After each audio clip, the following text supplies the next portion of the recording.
S, corona ಮಹಾಮಾರಿಯಿಂದ lockdown ಆದ ಬಳಿಕ ಕರಾವಳಿಯ ಯಕ್ಷಗಾನ ಕಲಾವಿದರು ಸಂಕಷ್ಟದಲ್ಲಿದ್ದಾರೆ.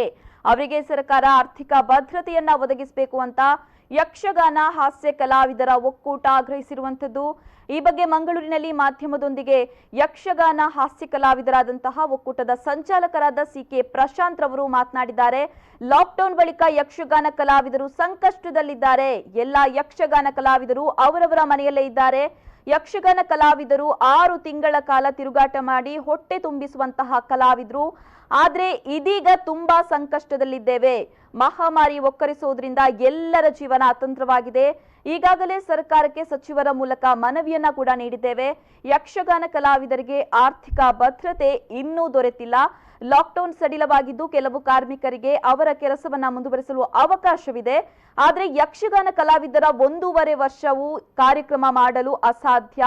ಯಕ್ಷಗಾನ ಕಲಾವಿದರ ಸಂಕಷ್ಟವನ್ನ ಸರ್ಕಾರ ಅರ್ಥೈಸಿಕೊಳ್ಬೇಕಾಗಿದೆ. ಜನಪದ ಕಲೆ ಯಕ್ಷಗಾನ ಕ್ಷೇತ್ರಕ್ಕೆ ತನ್ನದೇ ಆದ ಕೊಡುಗೆಗಳನ್ನ ಕೂಡ ನೀಡಿದೆ. ನಾಡಿನ ಮೂಲೆ ಮೂಲೆಯಲ್ಲೂ ಕೂಡ ಯಕ್ಷಗಾನದಿಂದ ಆಕರ್ಷಿತರಾಗಿದ್ದಾರೆ. ಇದೀಗ ಯಕ್ಷಗಾನ ಕಲೆ ಶೋಚನೀಯ ಸ್ಥಿತಿಯಲ್ಲಿದೆ. ಕಲಾವಿದರಿಗೆ ಯಾವುದೇ ರೀತಿಯ ಆದಾಯದ ಮೂಲ ಇಲ್ಲ.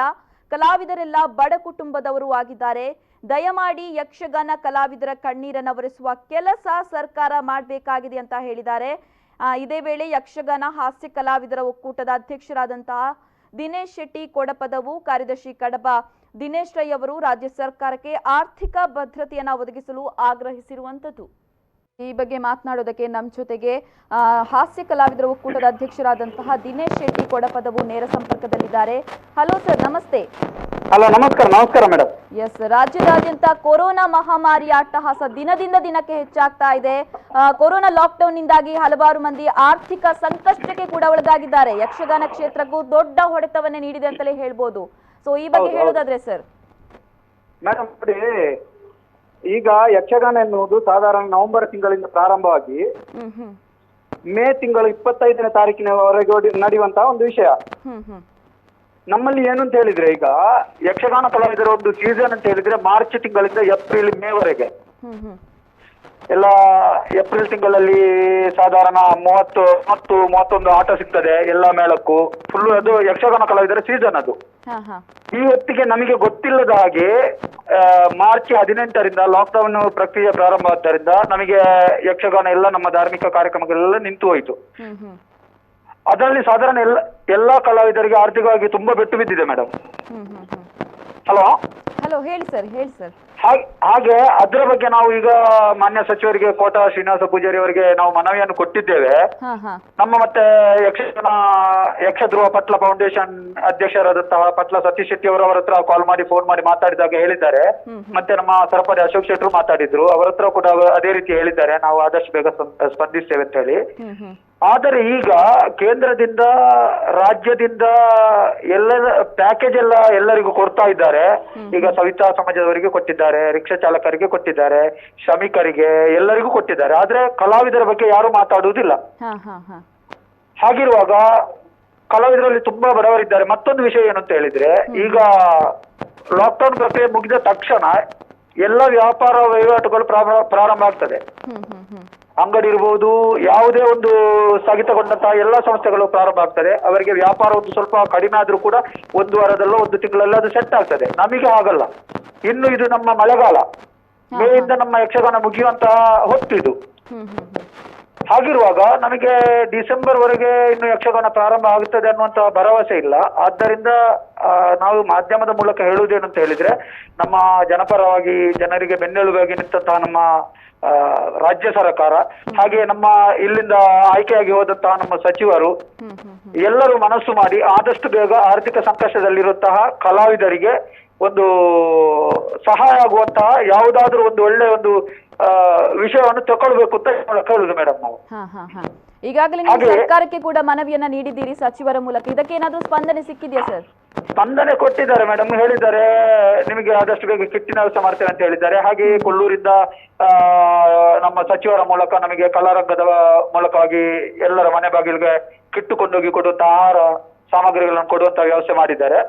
ಹಾಗೆ ಕಲಾರಂಗ ಯಕ್ಷಗಾನ ಅಕಾಡೆಮಿ ವತಿಯಿಂದ ಕೆಲವರಿಗೆಲ್ಲ ಈಗ ಹಣ ಬರ್ತಾ ಉಂಟು, ಒಂದು 2,000 ಹಾಗೆ.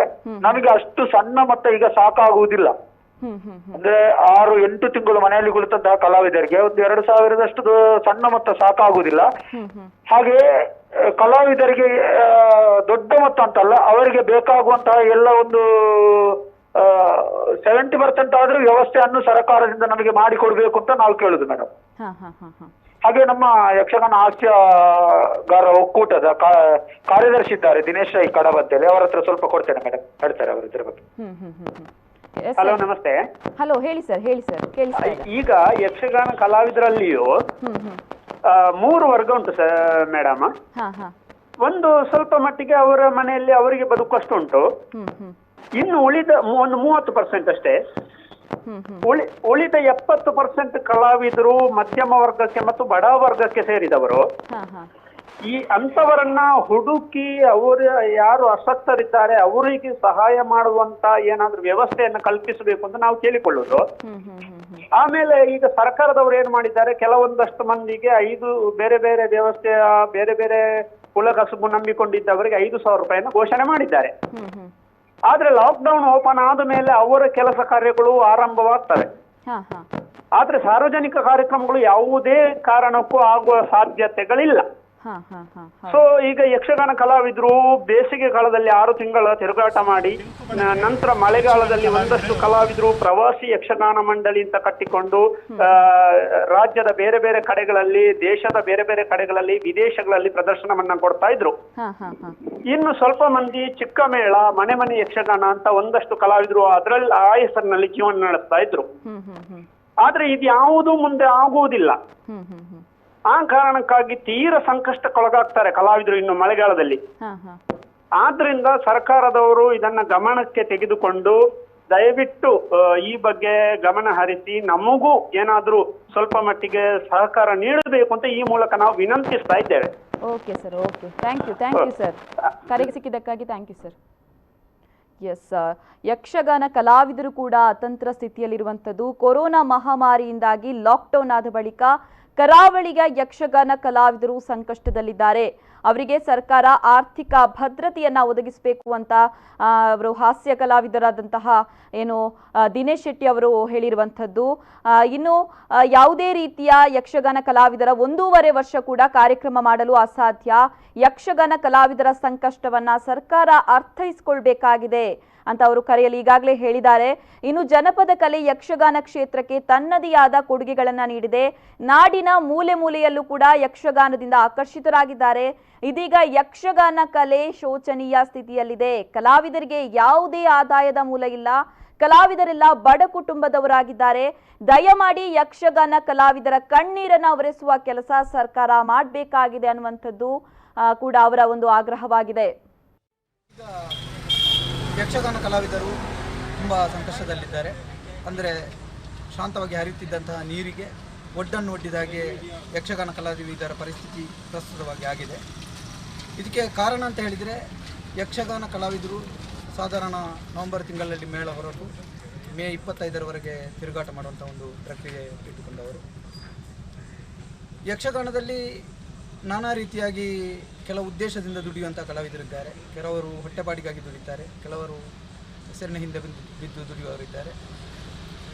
ಹಾಗೆ ನಮ್ಮ ತಿರುಗಾಟ ಹೋಗುತ್ತಿರುವಂಥ ಸಂದರ್ಭದಲ್ಲಿ ಸಾಧಾರಣ ಮಾರ್ಚ್ 18ನೇ ತಾರೀಕಿನಂದು ನಮಗೆ ಯಾರಿಗೂ ಅರಿವಿಗೆ ಬರದ ರೀತಿಯಲ್ಲಿ ಈ ಕೊರೋನಾ ಎಂಬಂತಹ ಮಹಾಮಾರಿಯ ಒಂದು ಪ್ರಭಾವದಿಂದಾಗಿ ಧಾರ್ಮಿಕ ಕಾರ್ಯಕ್ರಮಗಳೆಲ್ಲ ಸ್ಥಗಿತವಾಯಿತು. ಆವತ್ತಿಂದ ಯಕ್ಷಗಾನ ಕಲಾವಿದರಾದಂತಹ ನಾವು ಮುಂದೆ ಹೇಗೆ ನಮ್ಮ ಬದುಕಿನ ಸ್ಥಿತಿ ಎಂಬ ಹಾಗೆ ಆಲೋಚನೆ ಮಾಡುವಂಥ ಒಂದು ಪರಿಸ್ಥಿತಿಯಲ್ಲಿ ನಾವೀಗ ಇದ್ದೇವೆ. ಹಾಗೆ ಇನ್ನು ಮುಂದೆ ನಮ್ಮ ಜೀವನದ ಬಗ್ಗೆ ಯಾವ ರೀತಿಯಲ್ಲಿ ನಾವು ಯೋಚಿಸಬೇಕು ಎಂಬುದಾಗಿ ಯಕ್ಷಗಾನ ಕಲಾವಿದರಾದಂತಹ ನಾವೆಲ್ಲರೂ ಒಟ್ಟು ಸೇರಿ ಇವತ್ತೊಂದು ಮಾಧ್ಯಮದ ಮುಂದೆ ಬಂದಿದ್ದೇವೆ.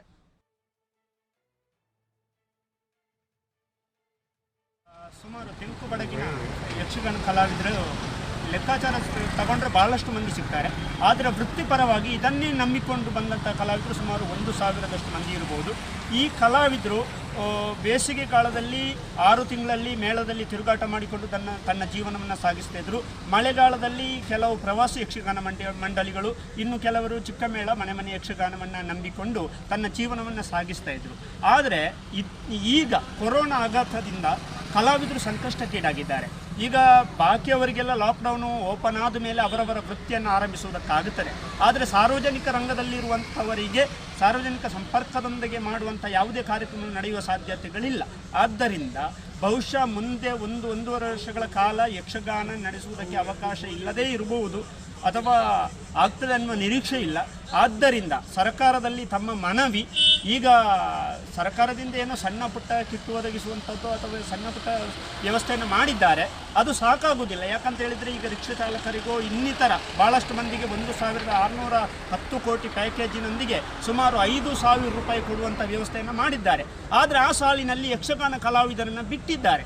ಮಾನ್ಯ ಮುಖ್ಯಮಂತ್ರಿಗಳಿಗೆ ಈ ಮೂಲಕ ಮನವಿಯನ್ನು ಮಾಡ್ತಾ ಇದ್ದೇನೆ. ತೆಂಕು ಬಡಗಿನ ವೃತ್ತಿಪರ ಕಲಾವಿದರಲ್ಲಿ ತೀರಾ ಬಡ ಮಧ್ಯಮ ಪರಿಸ್ಥಿತಿಯಲ್ಲಿರುವಂತಹ ಕಲಾವಿದರನ್ನು ಹುಡುಕಿ ಅವರಿಗೆ ಬೇಕಾದಂತಹ ವ್ಯವಸ್ಥೆಯನ್ನು ಕಲ್ಪಿಸಿಕೊಡಬೇಕು. ಆ ಮೂಲಕ ಕಲಾವಿದರಿಗೂ ಸರ್ಕಾರ ಆಶ್ರಯವನ್ನು ಒದಗಿಸಬೇಕು. ಇಂತಹ ಪರಿಸ್ಥಿತಿಯಲ್ಲಿ ನಮ್ಮೊಂದಿಗೆ ಕೈ ಜೋಡಿಸಿ ನಮ್ಮನ್ನು ಕೈ ಹಿಡಿಯುವಂಥ ಕೆಲಸವನ್ನು ಸರ್ಕಾರದವರು ಮಾಡಬೇಕು ಅಂತ ಈ ಮೂಲಕ ಒತ್ತಾಯಿಸ್ತಾ ಇದ್ದೇನೆ, ಮನವಿಯನ್ನು ಸಲ್ಲಿಸ್ತಾ ಇದ್ದೇನೆ. ಪ್ರಸ್ತುತ ಈಗ ಕೊರೋನಾದಿಂದಾಗಿ ನಾವೆಲ್ಲೆಡೆ ಎದುರಾಗುತ್ತಿರುವ ಸಮಸ್ಯೆ ಬಗ್ಗೆ ಈಗಾಗಲೇ ಎಲ್ಲರೂ ಅರಿತಿದ್ದೇವೆ. ಅದರಲ್ಲೂ ಮುಖ್ಯವಾಗಿ ಈಗ ನಾವು ಯಕ್ಷಗಾನ ಕಲಾವಿದರು 6 ತಿಂಗಳ ಕಾಲ ತಿರುಗಾಟ ಮಾಡಿ ಹೊಟ್ಟೆಯನ್ನು ತುಂಬಿಸುವಂತಹ ಕಲಾವಿದರು, ಇದನ್ನೇ ಆಶ್ರಯಿಸಿರುವವರು ನಾವೆಲ್ಲರಿದ್ದೇವೆ. ಆದರೆ ಸದ್ಯದ ಪರಿಸ್ಥಿತಿಯಲ್ಲಿ ಅನಿರೀಕ್ಷಿತವಾಗಿ ಈ ಒಂದು ಮಹಾಮಾರಿ ನಮಗೆ ಒಕ್ಕರಿಸಿರುವುದರಿಂದ ಎಲ್ಲರ ಜೀವನ ಅತಂತ್ರವಾಗಿದೆ. ಆ ಒಂದು ದೃಷ್ಟಿಯಿಂದ ನಾವೆಲ್ಲರೂ ಸಮಾನ ಮನಸ್ಕರು ಸೇರಿಕೊಂಡು ಯಕ್ಷಗಾನ ಹಾಸ್ಯ ಕಲಾವಿದರ ಒಕ್ಕೂಟ ಎಂಬುದನ್ನು ರಚಿಸಿಕೊಂಡು ಸದ್ಯಕ್ಕೆ ಇದರ ಬಗ್ಗೆ ಹೋರಾಟ ಮಾಡಬೇಕಾಗಿ ನಾವು ಇಳಿದಿದ್ದೇವೆ. ಯಾಕಂದರೆ ಈಗಾಗಲೇ ಸರ್ಕಾರಕ್ಕೆ ನಾವು ಮಾನ್ಯ ಸಚಿವರಿಗೆ ಇದರ ಬಗ್ಗೆ ಮನವಿಯನ್ನು ಕೊಟ್ಟಿದ್ದೇವೆ. ಹಾಗೂ ನಮ್ಮ ಬೇಡಿಕೆ ಏನೆಂಬುದಾಗಿ ಪರಿಪೂರ್ಣ ವಿವರಣೆಗಳೊಂದಿಗೆ ಅವರಿಗೆ ತಿಳಿಸಿದ್ದೇವೆ. ಇದನ್ನು ಮನಗಂಡು ಈಗಾಗಲೇ ಸರ್ಕಾರದಿಂದ ಅದೆಷ್ಟೋ ಕಾರ್ಮಿಕರಿಗೆ ಸಿಗಬೇಕಾದ ಸವಲತ್ತುಗಳು ಸಿಕ್ಕಿಯಾಗಿದೆ. ಆದರೆ ಯಕ್ಷಗಾನ ಕಲಾವಿದರಿಗೆ ಸರಿಯಾದ ಆರ್ಥಿಕ ಭದ್ರತೆ ಇನ್ನೂ ದೊರಕಿಲ್ಲ. ಆದ್ದರಿಂದ ಇದನ್ನು ಸರಿಯಾಗಿ ಅರ್ಥೈಸಿಕೊಂಡು ಇನ್ನು ಈಗ ಲಾಕ್ಡೌನ್ ಸಡಿಲಾದರೂ ಕೆಲವು ಕಾರ್ಮಿಕರಿಗೆ ಅವರ ಕೆಲಸವನ್ನು ಮುಂದುವರಿಸಲು ಅವಕಾಶಗಳಿವೆ. ಆದರೆ ಯಕ್ಷಗಾನ ಕಲಾವಿದರಿಗೆ ಬಹುಶಃ ಇನ್ನು 1.5 ವರ್ಷವೂ ಯಾವುದೇ ಕಾರ್ಯಕ್ರಮ ಮಾಡಲಿಕ್ಕೆ ಅಸಾಧ್ಯವಾದ್ದರಿಂದ ಅವರ ಆರ್ಥಿಕ ಪರಿಸ್ಥಿತಿ ಚಿಂತಾಜನಕಕ್ಕೆ ಹೋಗುವಂಥ ಸಂದರ್ಭ ಇನ್ನು ಎದುರಾಗಬಹುದು. ಆದ್ದರಿಂದ ಇದರ ಬಗ್ಗೆ ಸರಿಯಾಗಿ ಯೋಜನೆಯನ್ನು ಹಾಕ್ಕೊಂಡು ಸರಿಯಾಗಿ ಅರ್ಥೈಸಿಕೊಂಡು ಸರಿಯಾಗಿ ಪರೀಕ್ಷೆಗಳನ್ನು ಮಾಡಿಕೊಂಡು ಯಾವ ರೀತಿ ಅವರ ಆರ್ಥಿಕ ಭದ್ರತೆಯನ್ನು ಕೊಡಬಹುದು ಹಾಗೂ ಯಾವ ರೀತಿ ಅವರ ಜೀವನಕ್ಕೆ ಒಂದು ಆಧಾರವನ್ನು ಸರ್ಕಾರದ ಮೂಲಕ ಕೊಡಬೇಕು ಎಂಬುದಾಗಿ ಈ ಮೂಲಕ ನಾನು ಬೇಡಿಕೊಳ್ತಿದ್ದೇನೆ. ಯಾಕಂದರೆ ಮುಖ್ಯವಾಗಿ ನೋಡಿ, ನಮ್ಮ ಜನಪದ ಕಲೆ ಯಕ್ಷಗಾನ ಏನಿದೆ, ನಮ್ಮ ಪುರಾಣ ಪ್ರಸಂಗಗಳ ಬಗ್ಗೆ ಮಾಹಿತಿ ಆಗಿರ್ಬೋದು ಅಥವಾ ತುಳು ಜನಪದ ಲೋಕಕ್ಕೆ ತನ್ನದೇ ಆದ ಕೊಡುಗೆಯನ್ನು ನೀಡ್ತಾ ಬಂದಿದೆ. ಯಕ್ಷಗಾನದಿಂದ ಅದೆಷ್ಟೋ ನಮ್ಮ ನಾಡಿನಲ್ಲಿ ಮಾತ್ರ ಅಲ್ಲದೆ ಈಗ ಪ್ರಪಂಚದ ಮೂಲೆ ಮೂಲೆಯಿಂದಲೂ ಯಕ್ಷಗಾನದ ಆಕರ್ಷಿತರಾಗಿದ್ದಾರೆ. ಆದರೆ ಇಂಥ ಯಕ್ಷಗಾನ ಕಲೆ ಈಗ ಶೋಚನೀಯ ಸ್ಥಿತಿಯಲ್ಲಿದೆ. ಯಾಕಂದರೆ ಕಲಾವಿದರು ಅತಂತ್ರರಾಗಿ ಮನೆಯಲ್ಲೇ ಕುಳಿತುಕೊಳ್ಳುವಂಥ ಪರಿಸ್ಥಿತಿ, ಯಾವುದೇ ಕಾರ್ಯಕ್ರಮಗಳಿಲ್ಲ, ಯಾವುದೇ ಆದಾಯದ ಮೂಲಗಳಿಲ್ಲ. ಈಗ ಹೆಚ್ಚಾಗಿ ನಮ್ಮ ಕಲಾವಿದರು ಬಡ ಕುಟುಂಬದವರಾಗಿದ್ದಾರೆ. ಬಾಡಿಗೆ ಕಟ್ಟುವ ಸಮಸ್ಯೆ ಇರ್ಬೋದು, ಮಕ್ಕಳ ವಿದ್ಯಾಭ್ಯಾಸದ ಸಮಸ್ಯೆ ಇರ್ಬೋದು, ಅಥವಾ ಅವರ ದೈನಂದಿನ ಜೀವನಕ್ಕೆ ಬೇಕಾಗಿರುವ ಪರಿಕರಗಳ ತೆಗೊಳ್ಳುವಂಥ ಸಮಸ್ಯೆ ಇರ್ಬೋದು. ಇವೆಲ್ಲವಾಗಿ ಆರ್ಥಿಕವಾಗಿ ತುಂಬ ಹೊಡೆತ ಬಿದ್ದಂತಾಗಿದೆ. ಇವುಗಳನ್ನೆಲ್ಲ ಗಮನಿಸಿಕೊಂಡು ದಯಮಾಡಿ ನಾವು ಮಾನ್ಯ ಸಚಿವರಿಂದ ಹಾಗೂ ಸರ್ಕಾರಕ್ಕೆ ನಾವು ನೇರವಾಗಿ ಮನವಿ ಮಾಡ್ತಿದ್ದೇವೆ. ನಮ್ಮ ಹಾಸ್ಯ ಕಲಾವಿದರ ಒಕ್ಕೂಟದಿಂದ ಈ ಮೂಲಕ ಮನವಿ ಏನಂದರೆ, ದಯಮಾಡಿ ಯಕ್ಷಗಾನ ಕಲಾವಿದರ ಕಣ್ಣೀರನ್ನು ಒರೆಸುವಂಥ ಒಂದು ಪ್ರಯತ್ನ ತಮ್ಮಿಂದ ಆಗಬೇಕು. ಹಾಗೂ ಇದಕ್ಕೆ ಬೇಕಾಗುವಂಥ ಸಹಕಾರ ಬೇಕು, ನಾವು ನೀಡಲಿಕ್ಕೆ ಖಂಡಿತವಾಗಿ ತರಿದ್ದೇವೆ. ಏನು ಮಾಹಿತಿ ಕಡೆ ಮಾಡಬೇಕು ಅದನ್ನು ನಾವು ಮಾಡಿಕೊಡ್ತೇವೆ. ಈಗಾಗಲೇ ನಾವು ಮಾಡಿಕೊಟ್ಟಿದ್ದೇವೆ. ಇನ್ನು ಮುಂದೆ ಬೇಕಾದರೆ ಸಹಕಾರ ನಾವು ನೀಡಲಿಕ್ಕೆ ರೆಡಿ ಇದ್ದೇವೆ. ದಯವಿಟ್ಟು ತಾವು ಯಕ್ಷಗಾನ ಕಲಾವಿದರ ಕಣ್ಣೀರನ್ನು ಒರೆಸುವಂತಹ ಪ್ರಯತ್ನ ಮಾಡಬೇಕು ಎಂಬುದಾಗಿ ಯಕ್ಷಗಾನ ಹಾಸ್ಯ ಕಲಾವಿದರ ಒಕ್ಕೂಟದ ಪರವಾಗಿ ನಾವೆಲ್ಲ ನಿಮ್ಮಲ್ಲಿ ಮನವಿ ಮಾಡ್ತಾ ಇದ್ದೇವೆ. ಎಸ್, ಯಕ್ಷಗಾನ ಅನ್ನುವಂಥದ್ದು ಒಂದು ಪ್ರಸಿದ್ಧ ಕಲೆ. ಯಕ್ಷಗಾನ ಕಲಾವಿದರು 6 ತಿಂಗಳ ಕಾಲ ಯಕ್ಷಗಾನ ಕಲೆಯನ್ನ ಮಾಡಿ ತಮ್ಮದೇ ಆದಂತಹ ಕೊಡುಗೆಗಳನ್ನ ನೀಡ್ತಾ ಇದ್ದಾರೆ. ಅದರಿಂದಲೇ ಅವರು ದುಡಿತಾ ಇರುವಂಥದ್ದು. ಆದರೆ ಈಗ ಅವರು ಸಂಕಷ್ಟದಲ್ಲಿದ್ದಾರೆ. ಅವರು 6 ತಿಂಗಳ ಕಾಲ ತಿರುಗಾಟ ಮಾಡಿ ಹೊಟ್ಟೆ ತುಂಬಿಸುವಂತಹ ಕಲಾವಿದರು. ಈಗ ಅವರ ಪರಿಸ್ಥಿತಿ ಕೂಡ ಅತಂತ್ರವಾಗಿದೆ ಈ ಲಾಕ್ಡೌನ್ನಿಂದಾಗಿ. ಈಗಾಗಲೇ ಸರ್ಕಾರಕ್ಕೆ ಸಚಿವರ ಮೂಲಕ ಮನವಿಯನ್ನ ಕೂಡ ನೀಡಿದ್ದಾರೆ. ಅವರ ಆಗ್ರಹ ಏನು ಅಂತ ಹೇಳಿದ್ರೆ, ರಾಜ್ಯ ಸರ್ಕಾರಕ್ಕೆ ಆರ್ಥಿಕ ಭದ್ರತೆ ಒದಗಿಸಲು ಅವರು ಆಗ್ರಹವನ್ನ ನೀಡಿರುವಂಥದ್ದು.